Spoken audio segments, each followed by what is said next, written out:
Lucienne Delageau, née Montessuie en 1907, est originaire d'Arenton. Couturière, elle se marie à l'âge de 20 ans avec Lucien Levet, dont les parents tiennent l'Hôtel de France à Entremont. Lucienne et Lucien prennent rapidement leur succession. Arrêté, emprisonné à Annecy, puis déporté le 1er avril 1944, Lucien Levet meurt à Buchenwald le 24 décembre 1944. Sa veuve s'est remariée avec Edmond Delageau, ancien prisonnier de guerre, et a continué à tenir l'hôtel-bar-restaurant jusqu'à sa retraite. Lucien Guillaume Burguet, né en 1906 à Malvoisin dans l'un des chalets de la famille Guillaume, tour à tour paysan, bûcheron, contrebandier, scieur, il était marié à Solange Favre. Christiane Guillaume Gonin, né en 1938, a vécu avec ses parents au Préaudonne, puis au Plain. Marié à Marc Bétan, né en 1930 à La Mouille, tous deux étaient agriculteurs. Jules Goy, né en 1912, agriculteur et charpentier au Plain. Il était marié à Marie-Louise, dite Raymonde Tabuy, à Bigolon.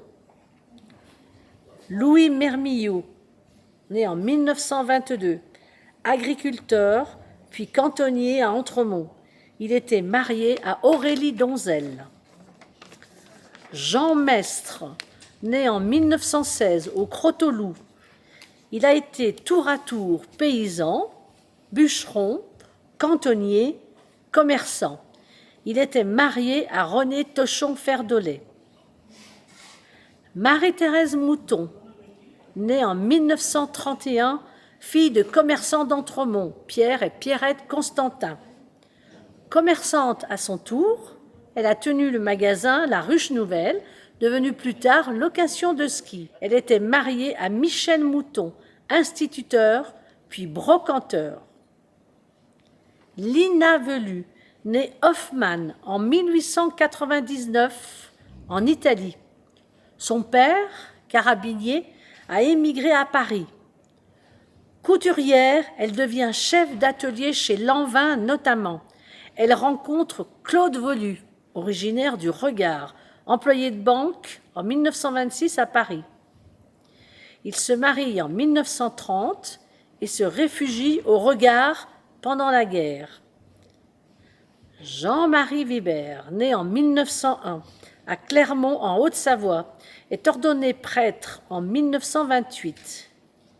Il a été curé d'Entremont de 1934 à 1945.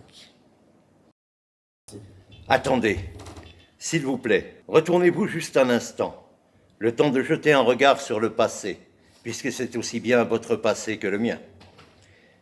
Voyez comme il se rapproche vite de nous, ce passé.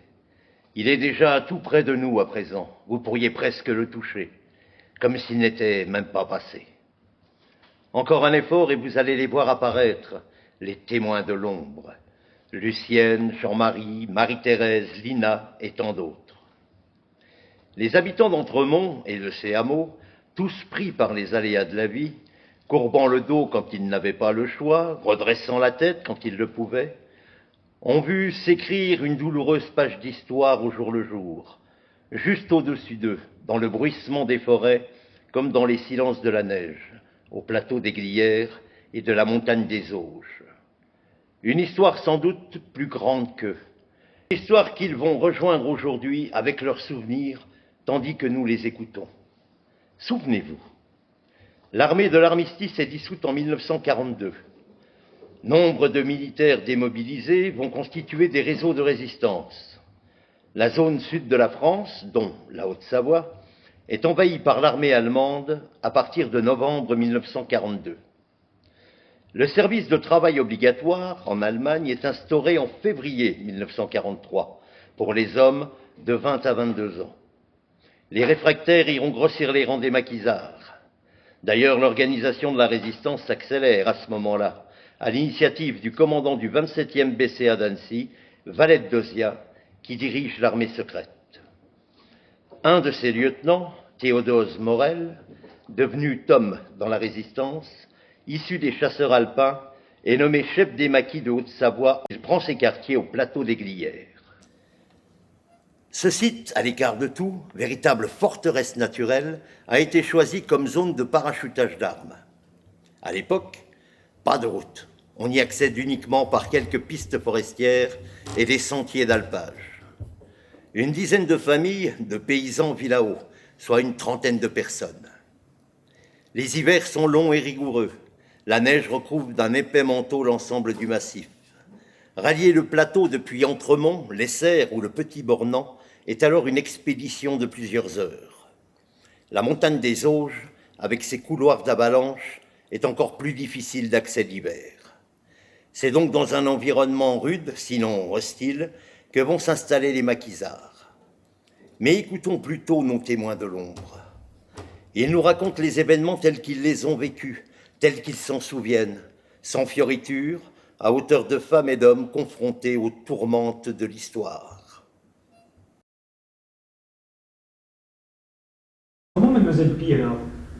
Alors je suis, il a passé, parce que j'ai été mobilisé, moi, pendant la guerre.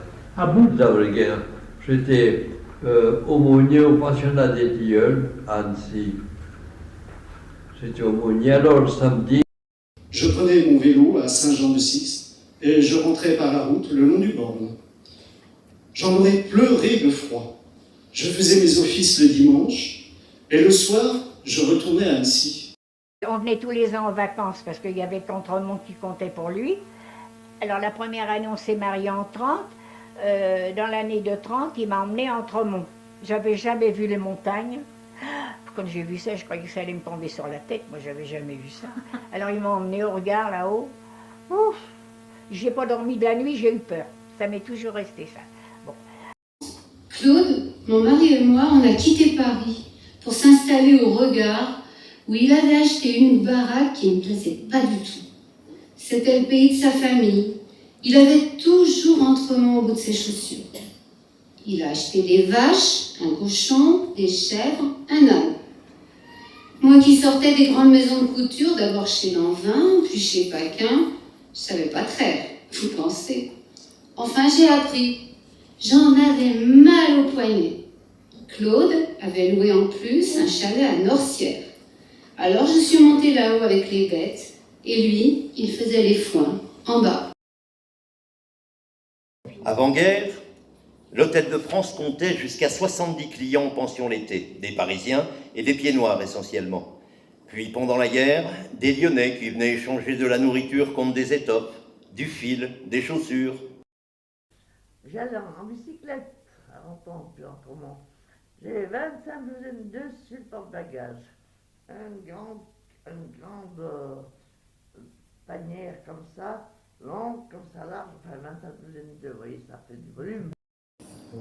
Pour donner à manger à tous ces gens-là, ça n'allait pas tout seul.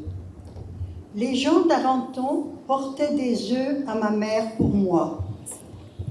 J'allais à bicyclette jusqu'à Arenton depuis Entremont. J'avais 25 douzaines d'œufs sur le porte-bagages. Ça faisait du volume, vous vous rendez compte. Pour monter les évaux, je descendais du vélo. Je montais dessus, je redescendais, je remontais dessus, et parfois c'était de nuit. Je n'ai jamais été contrôlée. On avait des tickets de rationnement, il fallait faire attention. À l'hôtel, ils contrôlaient tout. Ils venaient voir dans le frigo ce qu'on avait. On n'avait pas le droit de servir de la viande tous les jours. Un jour, c'était de la viande, un jour des abats. Il fallait afficher le menu dehors, dedans.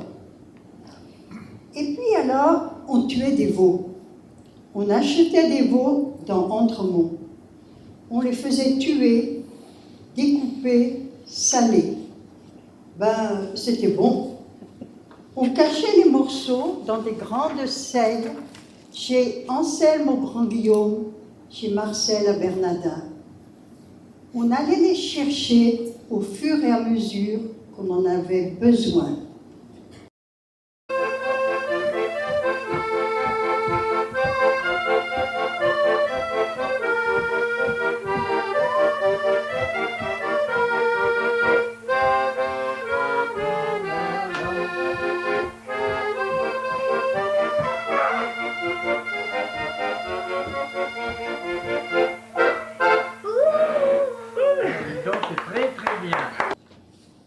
centaine d'Espagnols avaient débarqué dans le coin après la guerre d'Espagne vers 1940. C'étaient des réfugiés accueillis par la France dans des camps. Des avocats, des notaires, des enseignants, des intellectuels, la plupart des communistes. Ils avaient un chef, un dénommé Blanchard, un Français qui s'occupait de leur trouver un logement et du boulot. Ils étaient venus ici pour faire des travaux forestiers. Quand ils ont eu fini, la plupart est partie, mais avec Jules Gois, on en a gardé quelques-uns, 6 peut-être, pour couper du bois, 500 moules qu'on devait livrer à Bonneville. Il y en avait 2 embauchés chez Jean Favre à la Syrie qui ont été arrêtés et fusillés à Morette. 2 autres avaient rejoint le maquis. Il y avait des Espagnols qui venaient au café de mes parents, à côté de l'Hôtel de France. Ils m'offraient des bonbons. J'étais contente, vous pensez? Pour remercier mes parents des services rendus, ils m'ont fabriqué un coffre. Et ils en ont fait un autre pour ma cousine Yvette Mestre, fille du boulanger Pierre Mestre, qui était prisonnier en Allemagne. Un coffre à bijoux ou à secret, comme on veut. Je l'ai toujours. Il est entièrement sculpté et très joli. C'est marqué dessus, souvenir en 1940. Ma cousine a voulu que le sien soit peint, mais moi j'ai dit non. Je le voulais en bois verni. Je les aimais bien, ces Espagnols. Il y en a un, Antoine, on l'appelait, qui est revenu pour le 40e anniversaire du maquis des Glières. Mais ensuite, il n'est plus jamais revenu. Il s'était vexé parce que le ministre n'a pas parlé des Espagnols. Antoine s'était marié et vivait du côté de Perpignan.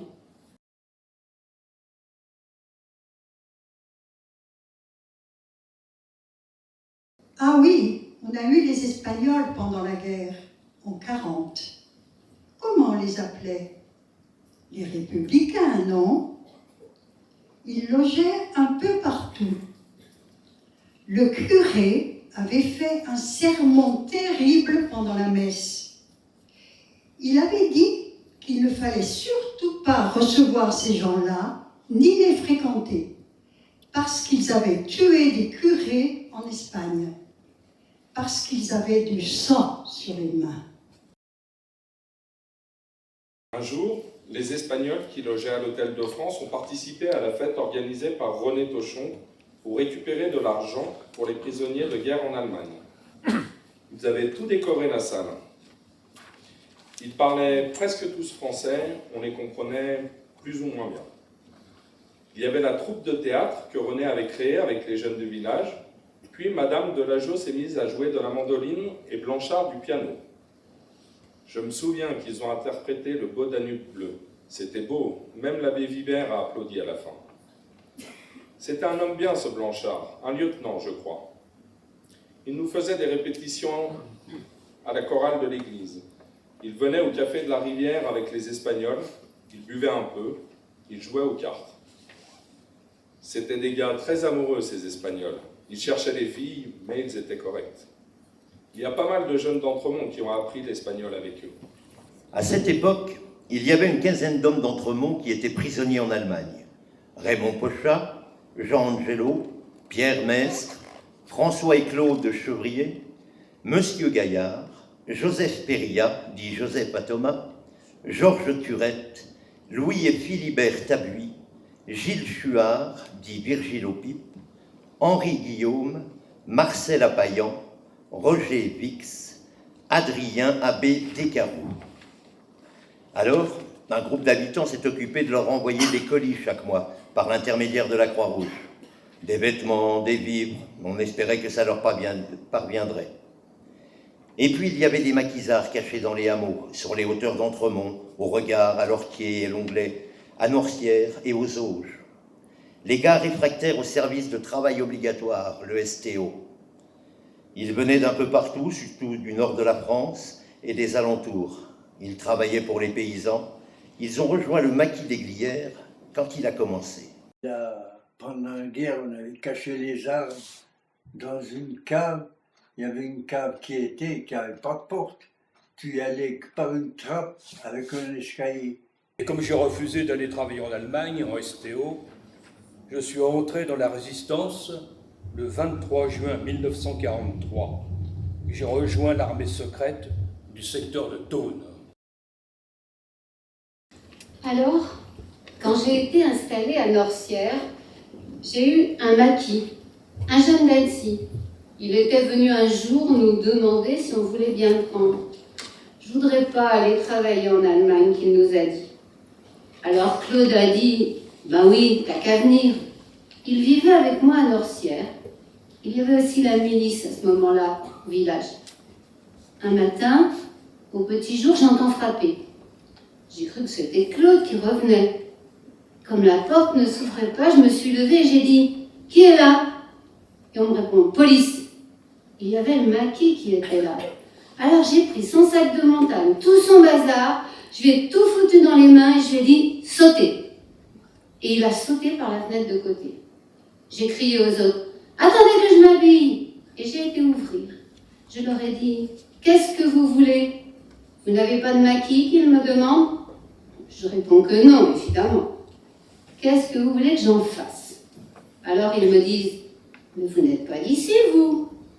Ben c'est sûr, j'avais pas l'accent savoyard. Alors je leur dis, ben non, je suis de Paris. Mais comme on n'avait pas grand-chose à manger, on est venu ici. Et comme ils voient une étagère avec des fromages de chèvre que j'avais fait, ils m'ont demandé si je voulais bien leur en vendre. Alors je leur en ai donné. Ils m'ont bouloté tous mes fromages de chèvre avec de l'eau de vie que j'avais de côté. Leur chef était de Plessis-Robinson, aux environs de Paris. Alors on a un peu causé. Il m'a redemandé si j'avais un maquis, et puis ils sont repartis. Tout d'un coup, j'avais à peine refermé ma porte que j'entends frapper. Je me dis, cette fois c'est Claude. J'ouvre. C'était mon maquis, entre deux miliciens, qui me disent « Et celui-là, c'est qui ?» Alors j'ai dit « Ben oui, c'est celui-là. Mais vous savez, c'est pas un voyou. » Alors que je ne le connaissais pas, le pauvre, mais il était très gentil. « C'est le fils d'un de mes amis. » Et puis vous, que je leur dis « Vous voulez aller travailler en Allemagne, vous ?» Oh là là, j'étais culottée dans le fond. Et ils me disent que non, ils n'auraient pas envie d'y aller. Alors je leur dis du tac au tac que lui non plus. Alors ils ont causé entre eux, et puis ils m'ont laissé là, avec le maquis, et ils sont partis. En descendant, ils avaient arrêté Marcel Chevrier, dit Marcel Affil, et d'autres tout le long du chemin. Alors quand mon mari les a vus descendre, il s'est dit que je m'étais fait prendre avec eux. Il les a laissés partir, et il est tout de suite monté.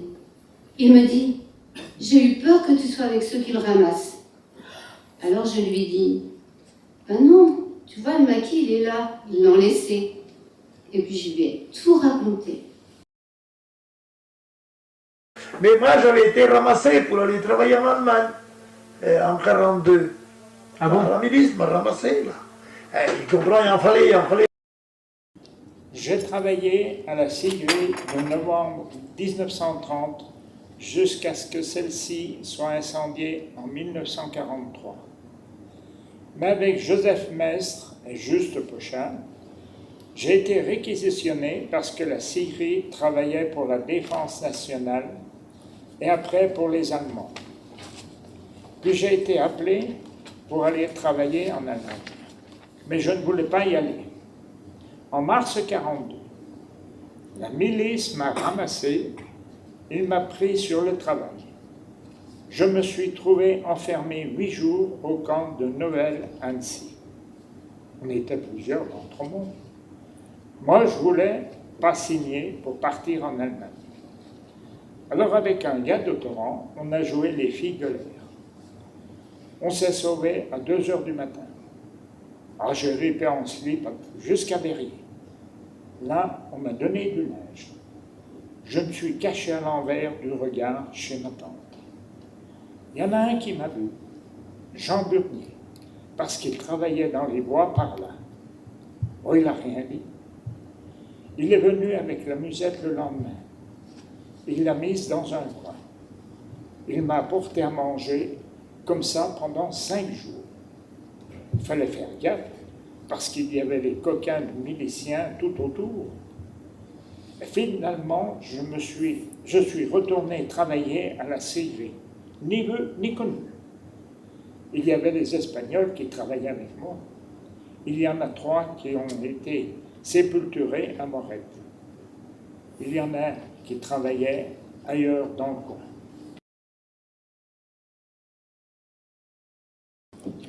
Mon frère Ambert, qui était né en 1922, ne voulait pas partir en Allemagne pour le STO, tout comme les jeunes de son âge, comme Louis Mermillot.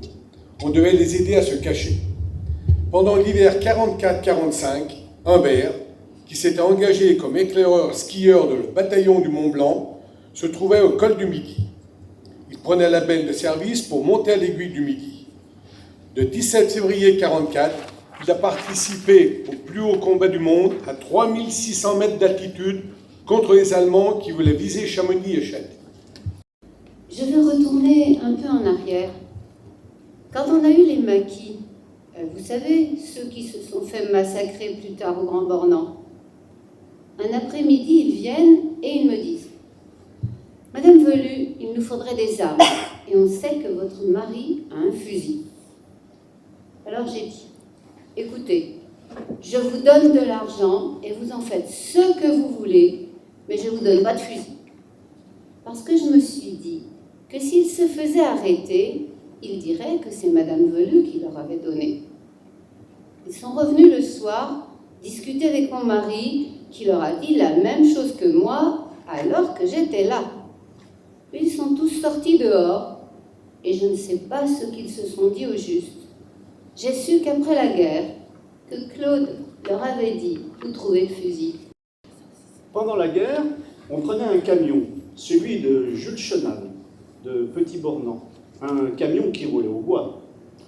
On le chargeait de reblochons et on allait là-bas, à Grenoble, au ciment Vicat.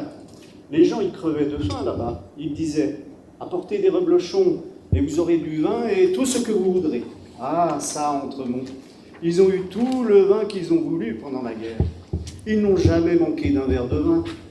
Oh, j'ai bien mené mon affaire. Quelques jours avant, j'écrivais à mon correspondant et je lui disais de quoi on avait besoin. Des souliers, du tissu, des denrées de toutes sortes. C'est avec l'argent récolté que j'ai pu créer une école catholique pour les filles en 1942.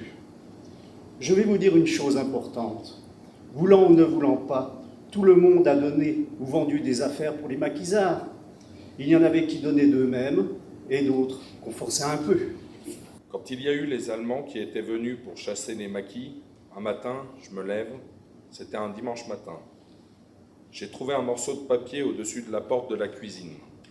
Fallait préparer le reste de ravitaillement que les maquis n'avaient pas pris et toutes les cartes d'alimentation que les maquis récupéraient dans les mairies et qu'on gardait pour acheter de l'alimentation et du matériel. Fallait leur livrer à l'essai. Il y avait toujours une équipe qui attendait. Tous les mois, les cartes d'alimentation changeaient, donc il fallait recommencer. Elles te donnaient droit à des produits selon des quantités pour chaque personne du foyer. Le pain, c'était à part. Il y avait une carte pour le pain. Il y avait des cartes pour les adultes et pour les enfants. Oh, c'était toute une organisation.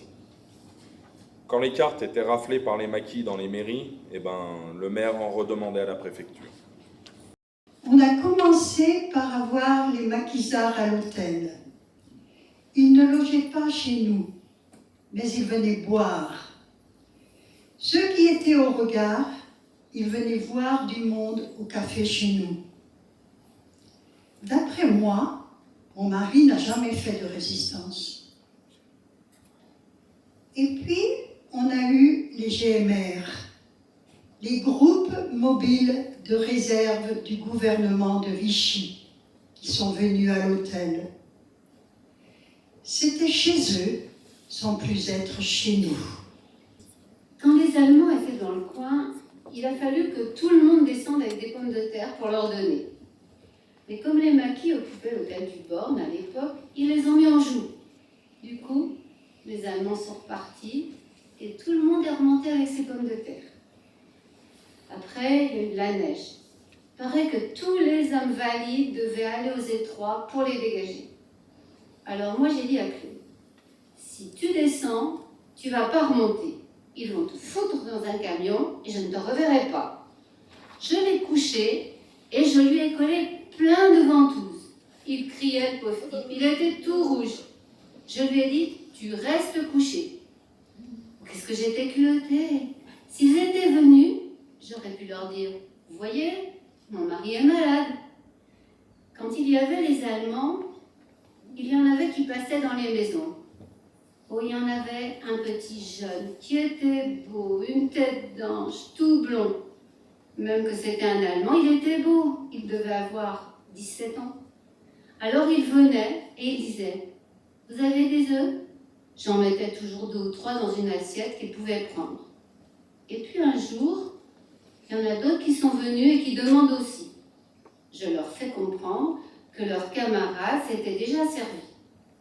À ce moment-là, il y a ma poule qui fait coc-coc-coc-colec.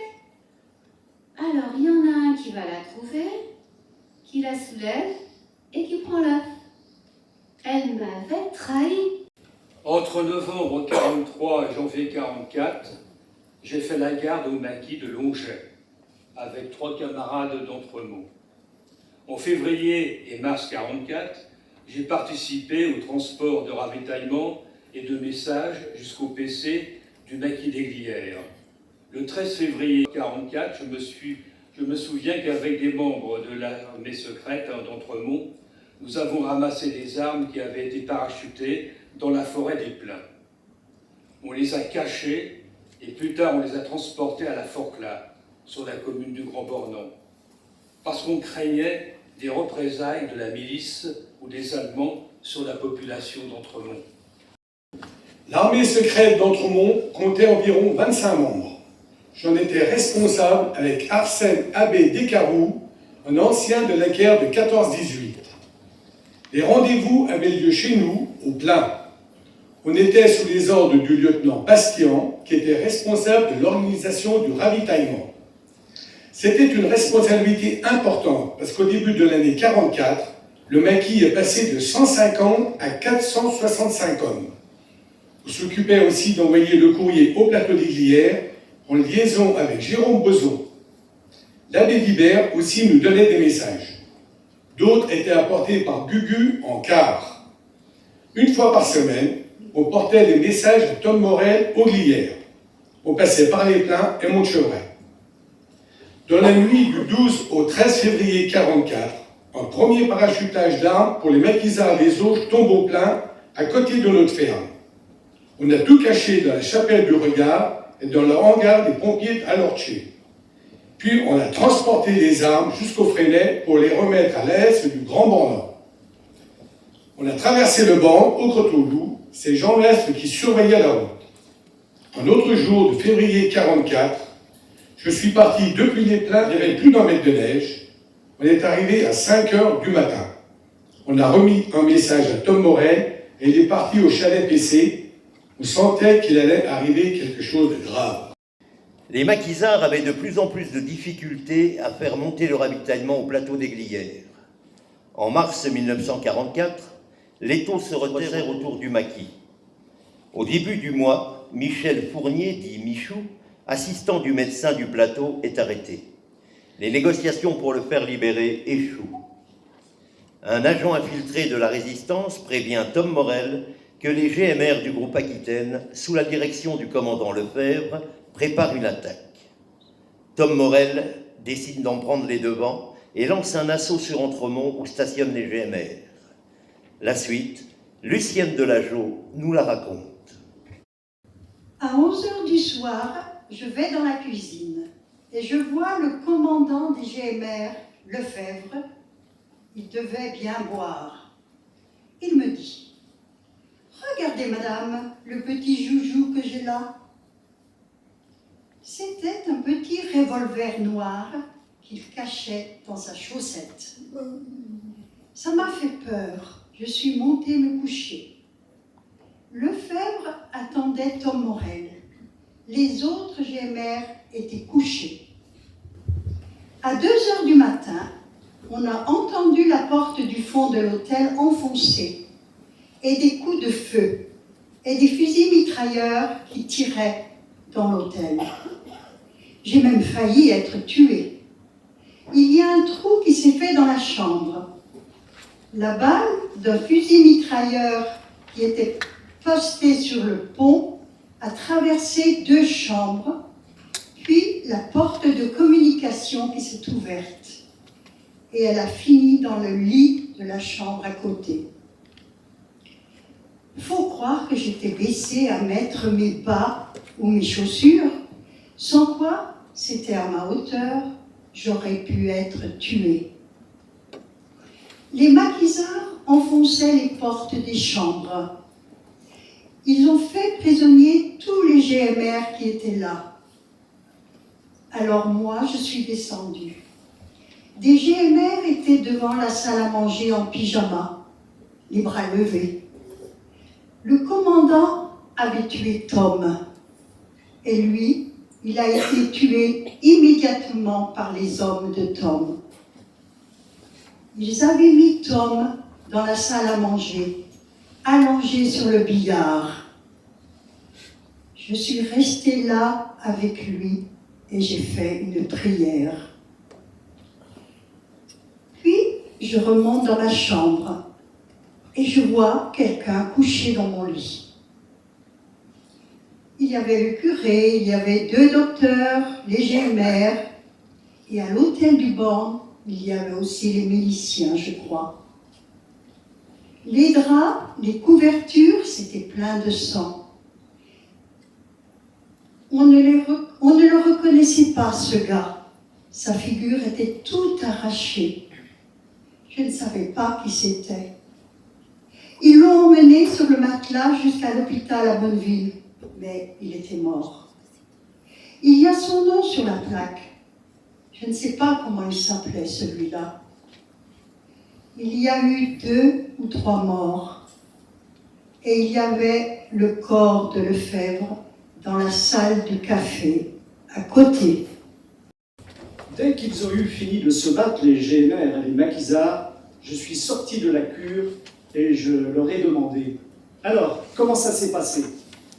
Il y avait là les maquisards qui m'ont dit « C'est nous qui sommes vainqueurs, mais malheureusement, ils ont tué le lieutenant Tom Morel. » Quand ils ont eu fini de tirer, je suis descendu pour donner l'extrême onction à ceux qui étaient encore vivants.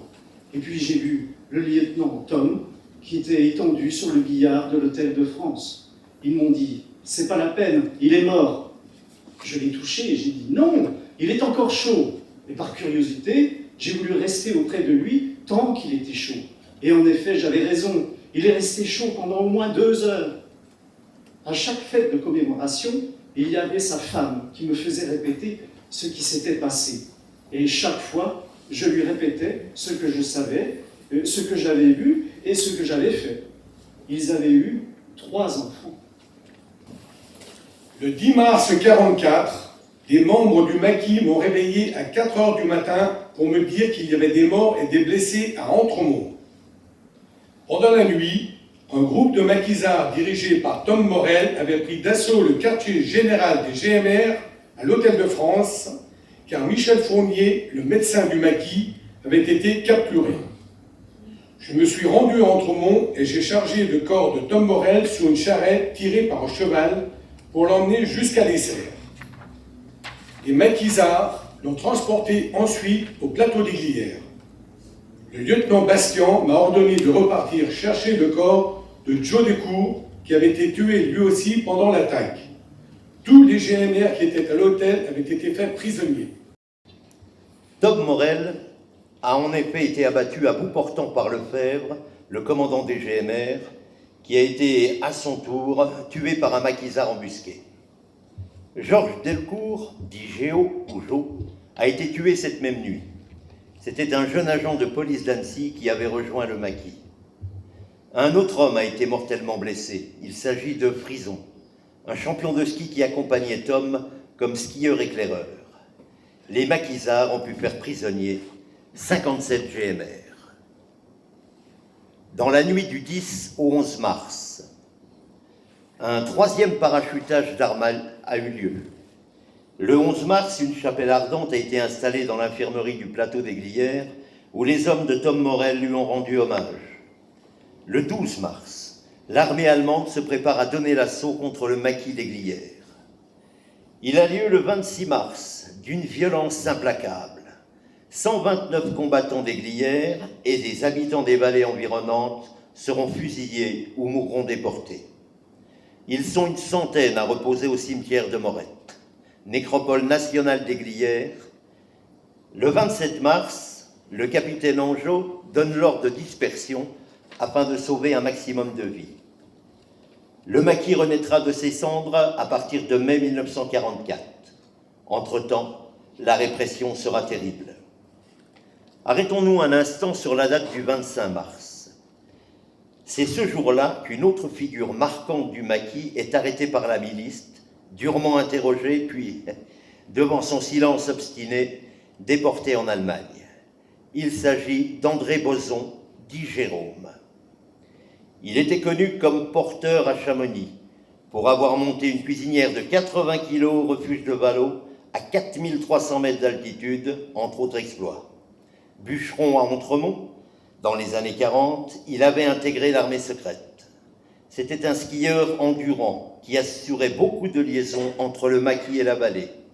Là où le chamois passe, je passe, disait-il. Après la libération, il est revenu vivre à Entremont, où il est décédé en 1949, éprouvé par la guerre et la déportation, à l'âge de 47 ans seulement. Il repose au cimetière du village. Oh, il y avait au moins 8 Espagnols à Montchevrel, parmi les maquisards. Ils se sont battus jusqu'au bout. Ils ont été tués sur place. J'y pense tous les jours. Je pense à mon mari tous les jours. Et je prie tous les jours. La milice est venue à Entremont quelques jours après la mort de Tom. Comme l'hôtel avait été attaqué par les maquisards, ils n'ont pas voulu venir chez nous. Ils avaient peur. Mais à l'hôtel du Borne, il n'y avait pas assez de matériel, pas assez de matelas. Ils ont réquisitionné des matelas chez nous. J'ai marqué d'un L pour lever tous les matelas qui partaient à l'hôtel du Borne. Ils ont capitonné les fenêtres avec les matelas. Entre parenthèses, on n'a jamais été indemnisé pour tout ça. Après, les GMR, les Allemands, sont venus chez nous. Il y avait 4 officiers qui devaient avoir des sous. Ils se faisaient faire de bons dîners. Tous les soirs, ils mangeaient là, avec de bonnes bouteilles. C'étaient des bons clients. Ils payaient bien. Mon mari leur faisait à manger.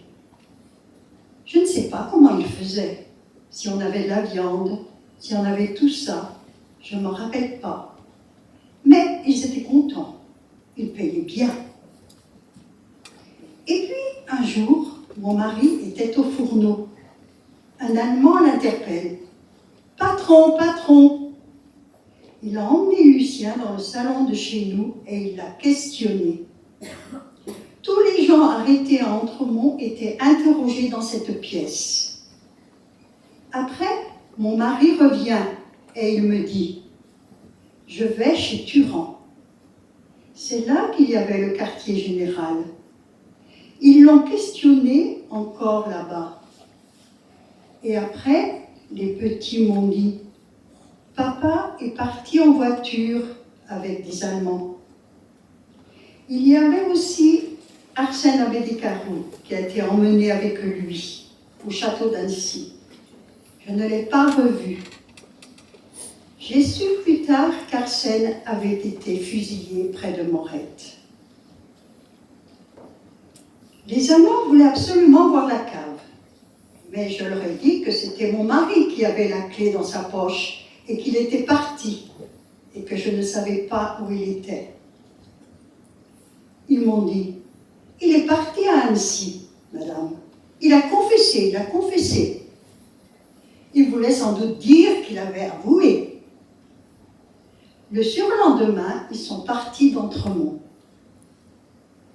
J'ai été à Annecy, à la Villa Bleue, en face de l'Impériale. Une belle villa qui a été démolie depuis. C'était là qu'il y avait le quartier général des Allemands.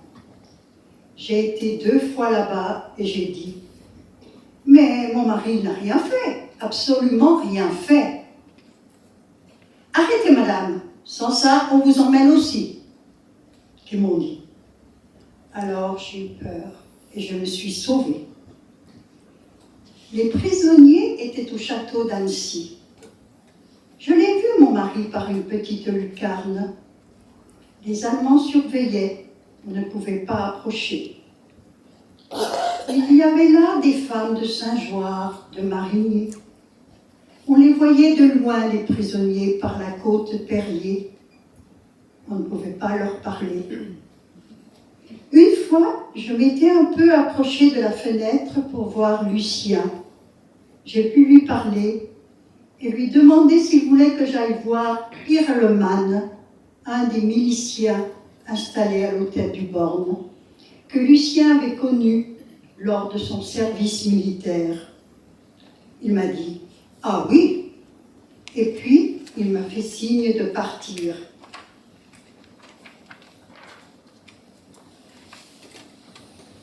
Ils ont été à Torrent après, ces miliciens. J'y ai donc été pour voir ce Irleman. Je lui ai dit que mon mari était au château d'Annecy, s'il pouvait faire quelque chose. Il m'a dit qu'il irait peut-être lundi. Mais lundi, Lucien était parti pour Buchenwald. Alors, est-ce qu'il a essayé de faire quelque chose ou pas? On n'a pas su.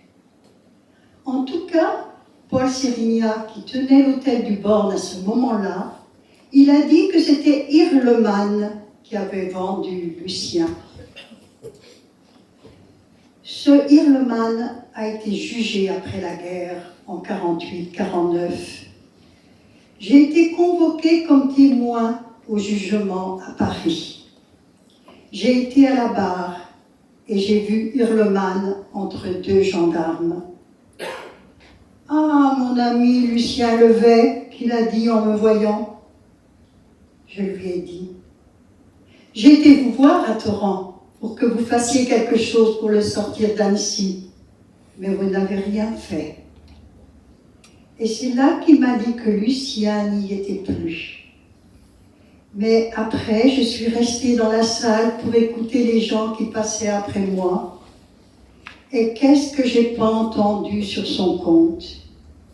Il avait fait beaucoup de mal et il a été condamné à mort.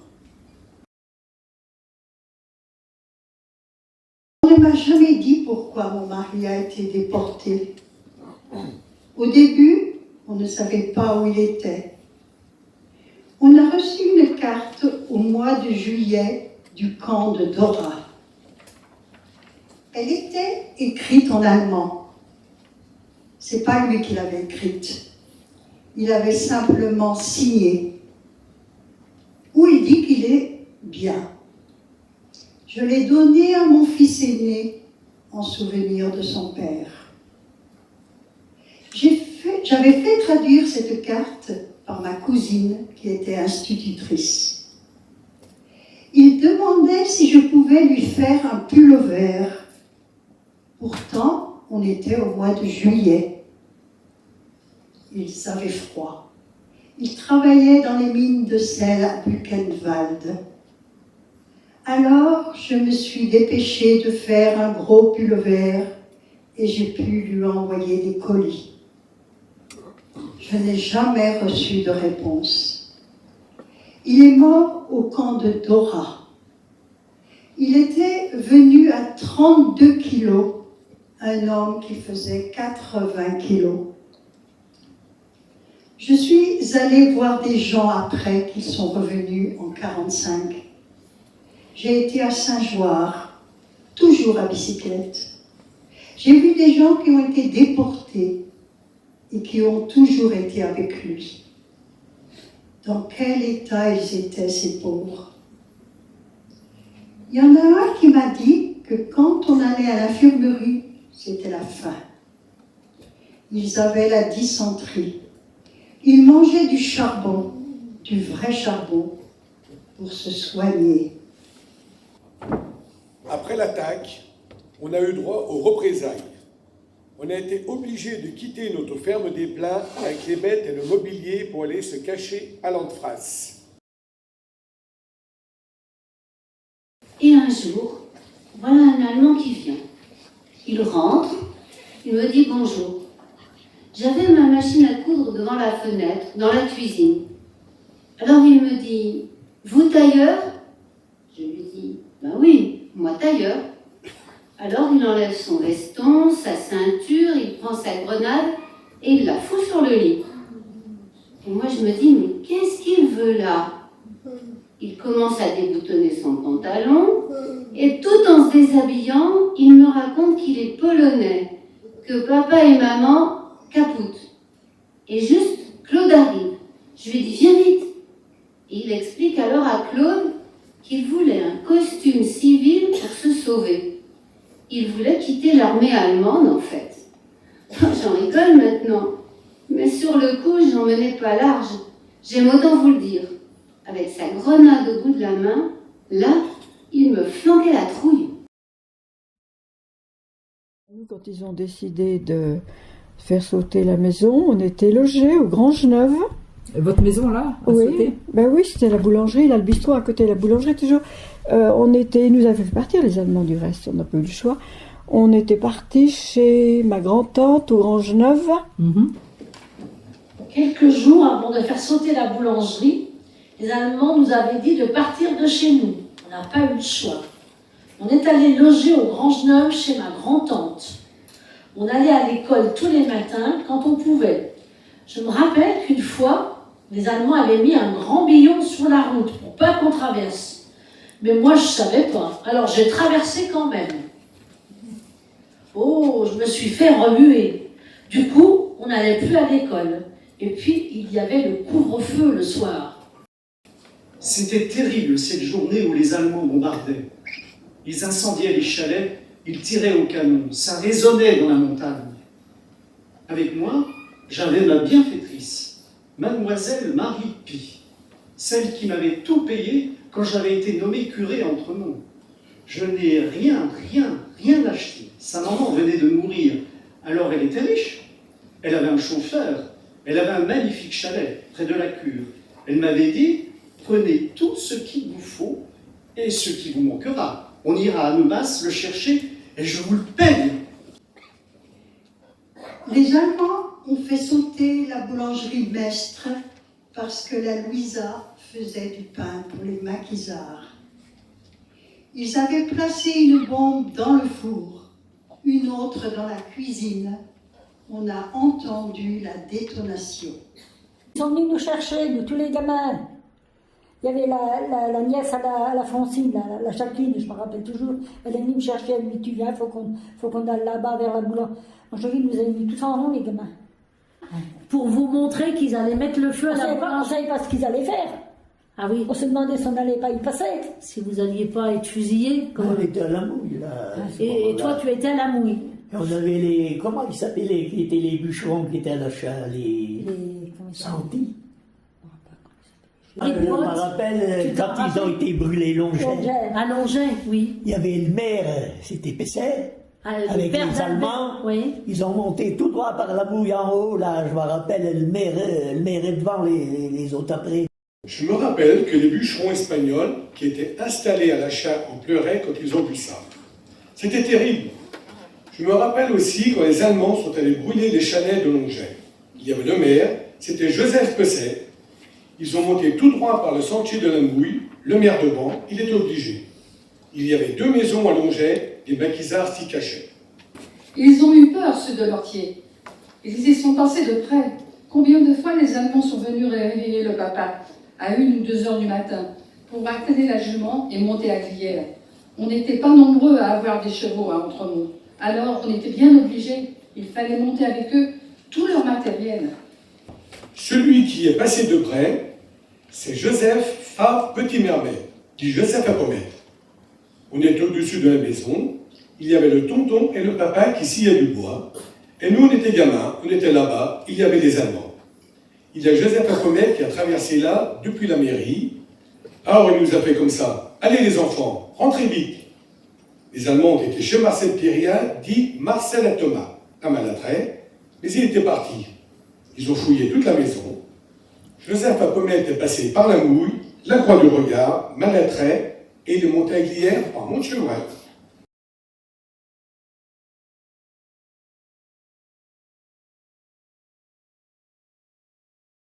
Le 1er août 1944, 500 conteneurs d'armes ont été parachutés aux Glières. J'avais réquisitionné 17 chevaux pour descendre les armes jusqu'à l'Essert. Des camions de l'AS sont venus les chercher. On a récupéré la toile des parachutes pour faire des vêtements. Pour la libération, on était une quarantaine d'engagés d'Entremont. En juillet 1944, on faisait partie du même groupement avec le Grand Bornand, la Cluzin, Saint-Jean-de-Six. On partait dans des camions à gazogène. On avait des armes, des Moselles, parce qu'il y avait eu des parachutages d'armes, plusieurs, sur Grand Bornand et sur Glières. Nous, on a participé à 2 ou 3 parachutages à Glières. On y montait la veille. On passait par l'Essert. Les responsables du camp, Jules Marinet et Léon Robinet, étaient au courant des horaires. Mais pour le dernier, c'est l'équipe des cochons de la milice qui ont tout récupéré. On a libéré Écluse, Bonne-Blite, tout le coin là-bas. On est allé à Annecy, à Saint-Pierre-d'Épinay. La propagande disait qu'on était au moins 15 000. Alors les Allemands ont pris peur. Ils ont fui. Le 20 août 1944, la Haute-Savoie était entièrement libérée des troupes d'occupation qui ont capitulé les unes après les autres au cours des semaines précédentes, souvent au prix de violents combats. Cas unique en France, ce sont les seules troupes de la résistance haut-savoyarde qui ont emporté cette victoire, alors que les troupes alliées étaient encore en Provence à ce moment-là. Des prisonniers de guerre ont commencé à rentrer chez eux à partir du printemps 1945. Leurs retours se sont échelonnés jusqu'en 1947, voire plus tard. Monsieur Sérigna de l'hôtel du Born aussi a été embarqué.